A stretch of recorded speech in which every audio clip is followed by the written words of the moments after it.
अक्सर लोगों को जब मैं ये समझाने की कोशिश करता हूँ तो वो सोचते हैं नहीं नहीं अभी हालात उतने ज़्यादा डिस्टर्ब नहीं हैं, अभी हम बहुत आराम से है, अभी बहुत सुकून से है और अभी वक्त है हमारे पास, ऐसा सोचते हैं।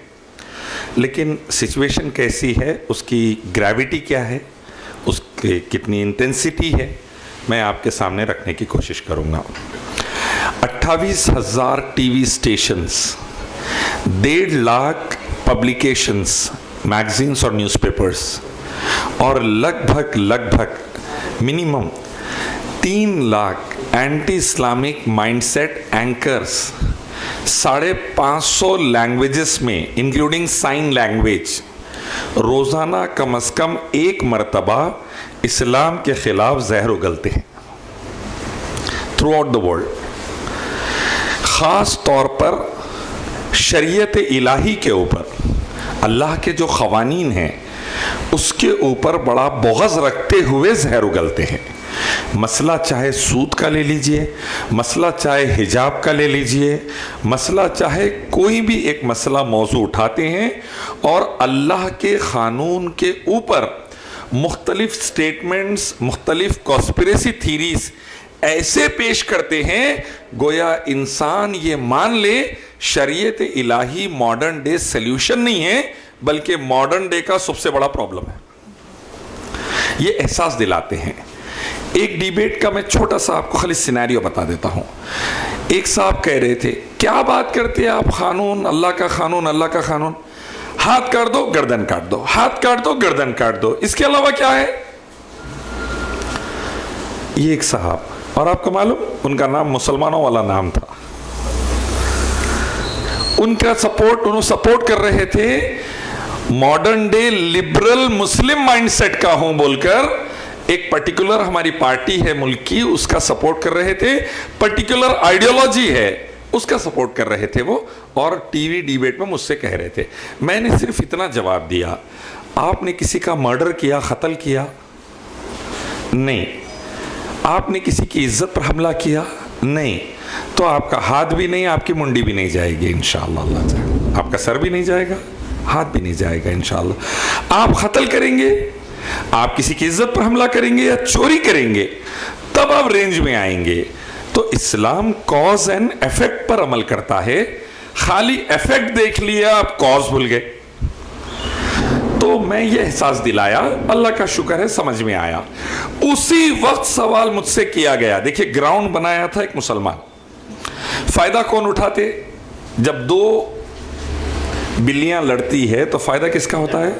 बंदर फायदा उठाता है। बचपन में हमको सिखाए थे 2 मुल्लाओं में मुर्गी मुर्दार हो जाती है अक्सर, तो वो वाली सिनेरियो देखने में आई। जैसा ये मैं बोला तो मुझसे सवाल किया जाता, बताइए इलियास साहब, हिंदुस्तान का संविधान आपके लिए ज्यादा इंपॉर्टेंट है दस्तूर या कुरान इंपॉर्टेंट है? कुरान या संविधान? संबित पात्रा है, अमीश देवगन है, न्यूज़ 18 का शो है, मैं बैठे हुआ हूं। तो अब अल्लाह ना खास्ता मैंने कह दिया संविधान, तो इस्लाम के दायरे से बाहर निकल गया। मैंने कह दिया कुरान, तो मैं एंटी नेशनल हो गया, पाकिस्तान चले जाओ। सिंपल यही है ना, दोनों में से कोई एक आंसर है आपका। मैंने कहा former chief justice of supreme court justice E Ahmed ने कहा था हिंदुस्तान के कोर्ट्स में 3 करोड़ से ज्यादा केसेस चल रहे हैं जिनको सॉल्व करके इंसाफ दिलाने के लिए कम से कम 350 साल लगेंगे। 2006 में उन्होंने कहा था, और यह भी कहा था कि आज के बाद कोई नया केस नहीं लेना फिर। तो है सो केसेस सॉल्व करने के लिए 350 साल लगेंगे। मैंने कहा अगर ये 350 साल वाले केसेस को आप 3.5 साल में सॉल्व करना चाह रहे हैं, ना आपका कानून ना मेरा कानून, हम सब के रब का कानून लाइए, मसले को सॉल्व कर लीजिए। बोले अमेंड करो, बोल रहे हैं आप इंडियन कॉन्स्टिट्यूशन। 100 बार अमेंड कर लिए, बोला मैं एक बार और अमेंड करके कुरान को एंट्री दीजिए, 1 साल टेस्ट करिए, रिजल्ट रहा अल्हम्दुलिल्लाह, नहीं रहा इससे अच्छा कुछ है तो लाके बताइए। सूरह क़सस 28 सूरे में आयत नंबर 49 में अल्लाह फरमाते हैं, ए नबी इनसे कहिए इस कलाम और इस सिस्टम से बेहतर कुछ है तो लाओ, हम मानने के लिए तैयार है। 1440 साल गुजर गए, नहीं ला सके, क़यामत तक नहीं ला सकते इंशाअल्लाह। तो मैं आपको क्या बताना चाह रहा था, ये तरस के डिबेट्स आम बात हो गई है। आपके और हमारे अकीदे को, माइंडसेट को चेंज करने के लिए किसी तरीके से रोजाना एक टॉपिक पर हम पर फायरिंग की जाती है, और ये सबसे बड़ा रिलीजियस हमला है हम पर, टीवी चैनल्स के जरिए, मीडिया के जरिए, ज़राए अबलाग के जरिए। और हैरत होंगी आपको, अक्सर मुसलमान झपेटे में आ जा रहे। 3 तलाक पे मेरे 200 से ज्यादा डिबेट्स, और उसमें से 70% डिबेट्स में मैं कोई ना कोई मुस्लिम खवातीन से बहस कर रहा हूं। इलैया मलैया से नहीं, रेहाना कोई बैठे हुए है, कोई फरजाना बैठे हुए, मैं उनसे डिबेट कर रहा हूं। तो पता ये चला कि आपके मेरे घर के ड्राइंग रूम में घुस गए हैं अल्लाह के कलाम और नबी की हदीस के खिलाफ पूरा जहन बनाने के लिए। ये सबसे खतरनाक इंटेंस सिचुएशन है आज उम्मत मुस्लिमा के सामने।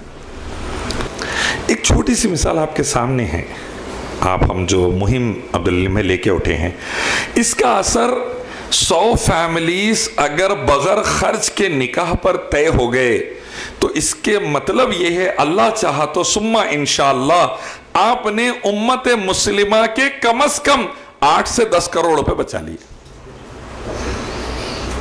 और वो 8 से 10 करोड़ अल्लाह चाहे तो पॉजिटिव तरफ जाने के पूरे चांसेस है, घर बनने में, जमीन लेने में और दूसरे डेवलपमेंटल एक्टिविटीज में, जिससे फिर और एक 5000 लोगों को रोजगार मिलने के चांसेस है इंशाअल्लाह। एक साइकिल है पूरी।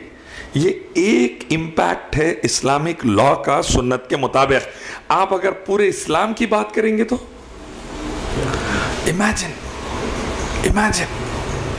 तो हम ये तय करें कि भाई दावत दीन through media on all spheres of human life, इंसानी जिंदगी के तमाम चीजों पर नजर रखकर, तमाम मराहिल पर, तमाम सेक्शंस पर नजर रख के अल्लाह के दीन की दावत, what to do, when to do, how to do, how much to do and who will do it, ये समझाएं लोगों को, क्या, कब, कैसे, कितना और कौन करेगा, और कहां से learning Islam, understanding Islam, practicing Islam, spreading Islam, implementing Islam, training Islam in the light of Quran and the Hadith, as per the perception of Sahaba Ikram Rizwanullahi Ta'ala Ajmain, हम ये करेंगे। तो उम्मीद है अल्लाह से कि एंटी इस्लामिक फोर्सेस का counter भी होगा, अंदर से उम्मत मुस्लिमा भी ग्रो होगी, और ओवरऑल सोसाइटी के इविल्स भी खत्म होंगे, और एक म्यूचुअल अंडरस्टैंडिंग के ऊपर heterogeneous society, secure society develop भी होगी। ये जब पॉसिबल है, जब इस्लाम चलता फिरता मेरी, आपकी, हमारे फैमिलीज की, सोसाइटी की, नेशन की जिंदगियों में आ जाए इंशाअल्लाह। 1-2 मिसालें दे दूंगा। एक चीज मैं आपको बता दूं कि मुझसे पूछा गया, you talk about Islamic solution. हाँ, IPS ऑफिसर ATS के चीफ थे राकेश मारिया, पीस कॉन्फ्रेंस में बॉम्बे के आए थे, वहां पूछे कुरान हदीस सोल्यूशन फॉर एवरीथिंग। मैं बोला yes sir, all the problems. What solution they give for terrorism, आतंकवाद का क्या सोल्यूशन देते हो? मैं बोला सूरह निसा चैप्टर 4 वर्स 135, अल्लाह फरमाते हैं इंसाफ से काम लो, चाहे तुम्हारे बाप और भाई के खिलाफ क्यों ना हो, इंसाफ से काम लो। मैं बोला सर आप जस्टिस लेकर आइए, टेररिज्म चले जाएगा। बोले हम कहाँ नहीं कर रहे जस्टिस, हम पूरी कोशिश कर रहे हैं। मैं बोला बॉम्बे बॉम्ब ब्लास्ट के कितने मुजरिमीन को अंदर करें आप? बोले 96% केसेस में हम अंदर करें। कितने? 96% कन्विक्शन रेट है मुंबई बॉम्ब ब्लास्ट के मुजरिमीन का। मैं बोला वेरी गुड, बहुत सही है। बॉम्बे में जो फसाद हुआ था उसमें से कितनों को अंदर करे आप? 8 जनवरी 2008 टाइम्स ऑफ इंडिया का फ्रंट पेज, उसके मुताबिक 2000 कल्प्रिट्स में से 2 लोगों को अंदर करे, 0.0002%। उसमें से भी एक मुसलमान पी के दूसरे को मार दिया तो उसको फसाद के केस में डाल दिया। मैं बोला अगर बॉम्बे रायट्स के फसादात के मुजरिमीन को सजा मिल जाती तो बॉम्बे बॉम्ब ब्लास्टिस्ट नहीं होते। आप जस्टिस लाइए, अल्लाह के नबी ने फरमाया दहशतगर्दी, आतंकवाद खत्म होगा। तो you need to counter through दावा the ideological impact of the anti Islamic forces. दूसरा मुझसे आजकल एक बहुत चल रहा था, टीवी पे डिबेट्स में भी चल रहा था, जहां पे भी इस्लाम रहता प्रॉब्लम रहते भाई, लड़ाई झगड़े रहते, आप लोग लड़ते, आप लोग बुद्धिस्टों से लड़े, कम्युनिस्ट से लड़े, ज्यूज से लड़े, क्रिश्चियन से लड़े, हमारे पास की आइडियोलॉजिकली आप लोगों से टेंशन मारम काटी चल रही। मैं बोला ये देखिए मसला क्या है, मैं 2 एग्जाम्पल्स दे देता हूँ। मैं पहला एग्जाम्पल, पूरी दुनिया में अगर इस्लाम आ जाए, कोई भी मक्तब फिक्र के होंगे आप और मैं, शराब चलने देंगे क्या? नहीं। सूद चलने देंगे क्या? नहीं। इसको बैन करेंगे? सिर्फ ये 2 चीजों का कारोबार $10 ट्रिलियन प्लस का है। अब इस्लाम आया तो 0.0001% अमीरों के बैंक बैलेंस नीचे होंगे, यस और नो? फायदा ये रहेगा करोड़ों मासूम जो शराब से, कैंसर से मर रहे हैं और सूद की वजह से खुदकशियां करके मर रहे हैं, जिंदगियां बर्बाद हो रही, वो बच जाएंगे। फायदा गरीबों के लिए, मिडिल क्लास के लिए, लोअर मिडिल क्लास के लिए ज्यादा रहेगा और थोड़ा नुकसान अमीरों को बर्दाश्त करना पड़ेगा। उन्होंने वो नुकसान बर्दाश्त करने तैयार नहीं है, इसलिए इस्लाम को बदनाम कर लेते फिरते। That is the reason. Islamic law से जो खुन्नस है, वो खुन्नस ये है कि जैसा इस्लामिक लॉ आया, हरामबाजियां बंद और बैलेंस शीट पे थोड़ा असर पड़ता। तो ये वाली चीज उनको बर्दाश्त नहीं है, इसीलिए इस्लामिक लॉ के खिलाफ बोलते हैं। दूसरी मैं बात बोला उनको, दूसरी बात यह है कि इस्लामिक लॉ के खिलाफ इसीलिए है, चिन्मयानंद हो, आसाराम हो, इन लोग जेल में हमारे टैक्स के रोटियां खा लेते, नहीं बैठ सकते, इनको फौरी पार्सल कर दिया जाता, भला में क्रॉस रोड पे लाया जाता और ऐसी सजा दी जाती, फिर दूसरा किसी बच्ची की तरफ हाथ डालने की कोशिश नहीं करता।